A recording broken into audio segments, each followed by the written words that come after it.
সভা অনুষ্ঠিত হৈছে কি ক'ব? আজি ভাৰতীয় জনতা পাৰ্টি আৰু অসম গণ পৰিষদৰ মিত্ৰজোঁটৰ কলিয়াবৰ বিধানসভা সমষ্টিৰ এখন অভিনন্দন সভা শেহতীয়া যি পঞ্চায়ত নিৰ্বাচন, এই পঞ্চায়ত নিৰ্বাচনত মাননীয় কেশৱ মহন্ত ডাঙৰীয়াৰ নেতৃত্বত আমি দেখিছোঁ যেনেদৰে এইবাৰ গোটেই অসমতে ভাৰতীয় জনতা পাৰ্টি অসম গণ পৰিষদ নেতৃত্বাধীন মিত্ৰজোঁটে এবাৰ ঐতিহাসিক সাফল্য লাভ কৰিছে।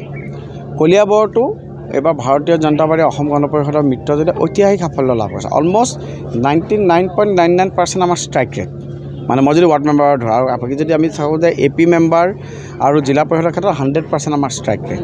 গতিকে এই ধৰণৰ ফলাফলে মানে মোদী ডাঙৰীয়াৰ নেতৃত্বাধীন কেন্দ্ৰীয় চৰকাৰ, মানে হিমন্ত বিশ্ব শৰ্মা ডাঙৰীয়াৰ নেতৃত্বাধীন অসম চৰকাৰ তথা কলিয়াবৰতো কেশৱ মহন্ত ডাঙৰীয়াৰ নেতৃত্বত যিমানখিনি জনকল্যাণমুখী কাম হৈছে, সেই জনকল্যাণমুখী কামৰ প্ৰমাণ কৰিছে।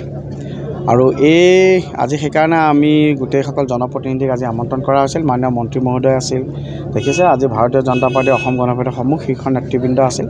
সকলোকে অভিনন্দন জনোৱাৰ লগতে আগন্তুক 26 বিধানসভা নিৰ্বাচনৰ বাবেও সকলোকে কঁকালত টঙালি বান্ধিবৰ কাৰণে আহ্বান জনোৱা হৈছে।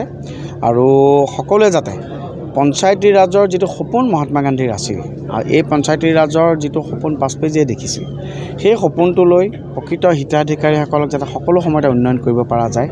জনপ্ৰতিনিধিৰ যিটো প্ৰকৃত কৰ্তব্য আৰু দায়িত্ব, সেই কৰ্তব্য আৰু দায়িত্ব লৈ পেলাই যাতে নিজৰ নিজৰ ৱাৰ্ডত সকলোৱে কাম কৰে, নিজৰ নিজৰ জিলা পৰিষদ, নিজৰ নিজৰ AP, নিজৰ নিজৰ পঞ্চায়তত, তাৰ কাৰণে আহ্বান জনোৱা হৈছে।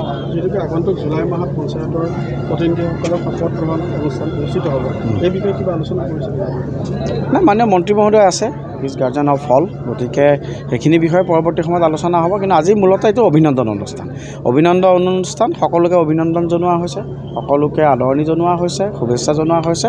তাৰ লগে লগে ভৱিষ্যত সময়ত তেখেতৰ কৰ্তব্য আৰু দায়িত্বৰ বিষয়েও বিভিন্নজন জ্যেষ্ঠ ব্যক্তিয়ে তেখেতসকলৰ সন্মুখত বক্তব্য ৰাখিছে।